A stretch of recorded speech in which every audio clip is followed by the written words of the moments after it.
আপনি দোকানের shutter লাগাইতেছেন, sweater বিক্রি করেন আপনি।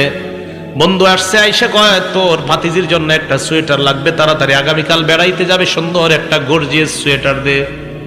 তো বাস খুলছে, খোলার পরে সুন্দর একটা সোয়েটার দিস। সোয়েটার দেওয়ার পর কয় কত? অন্যদের থেকে থাকি 900, তুই 850 দে। তো দেওয়ার সময় কয় আর কইস না দোস্ত, মানুষ যা করে ঠিক মতো দামটাও দেয় না, কিনা দামটাও দেয় না। তোরে কইতাছে আল্লাহর কসম, এটা 800 টাকা দেখি না, তোর থেকে 50 টাকা লাভ করছে। সদরঘাটে খুঁজা দেখা যায় এটার দাম 300। কত? যদি হয় আর কি এরকম।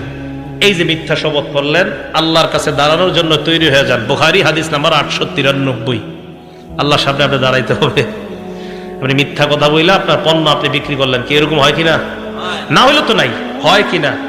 হইলে তো এটা গুনাহ। যদি না হয় মাশাআল্লাহ, আপনারা সব আল্লাহর ওলি।